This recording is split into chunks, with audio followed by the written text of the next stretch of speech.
My twin sister Audrey was obsessed with romance novels about rich guys. All she wanted was to marry money and live the high life. She went after Michael Strickland, the richest heir in JES let on. He'd gone blind in a car accident, so Audrey became his private nurse to get close to him. But she got sick of the work fast, so she made me cover for her. When Michael got his sight back and threw a huge party, Audrey decided to drug him. Her plan? Sleep with him and become Mrs. Strickland. I didn't stop her this time. I even booked her a fancy hotel room for it. See, in my past life, I begged her not to do it. I told her those romance novels weren't real and guys like Michael were too powerful to mess with. She actually listened and called it off. But then the news broke, Michael had secretly married someone else. He'd been with another woman that same night. Audrey's fantasy was dead. She blamed me for ruining everything. So did my parents. They beat me and screamed that I'd cost Audrey her chance with Michael. One night, Audrey came into my room with a hammer and killed me. Now I had a second chance. I woke up on the night of Michael's recovered for party. You don't need to pretend to be me anymore, Audrey said, holding a tiny pink pill bottle like it was treasure. This stuff's amazing. Cost me a fortune. But one pill in his drink and I'm Mrs. Strickland. She was already picturing her new life as a rich wife. I stayed calm. Didn't try to stop her like last time. Okay, good luck. But Audrey grabbed my arm. Not so fast. You've been pretending to be me for a year. You know him and his friends way better than I do.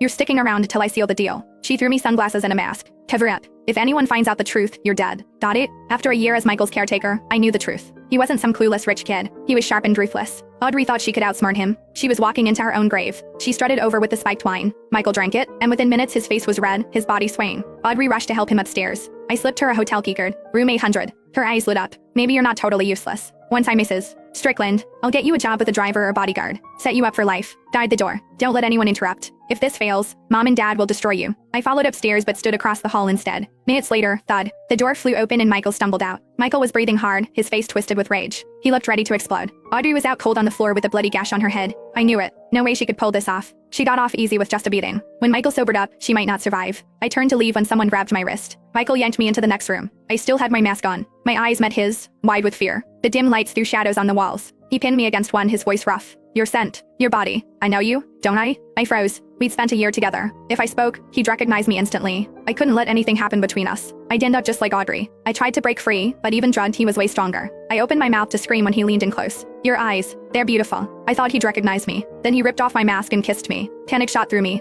I hit the lights, but it was too late to escape. Hours passed. 5, maybe 6. Deep into the night, Michael finally passed out. Everything hurt, but I forced myself up and got dressed. I wasn't like Audrey, living in some fairy tale where rich men fell for nobodies. I wasn't getting caught in this mess. I slipped out while he slept. No hesitation. No looking back. But right outside, I saw a greasy old guy stumbling from the next room. He whistled when he saw me. I looked past him. Clothes everywhere. Audrey on the bed, dress torn, completely unconscious. Remembering how she murdered me in my past life, I quietly shut the door and left. At home, my parents rushed to greet me with plates of food, all smiles. Audrey, darling, you're back. Then their faces fell. Aurora, why are you here? You were supposed to protect her and make sure the plan worked. I stared at them, amazed at their favoritism. If we didn't look identical, I'd swear I was adopted.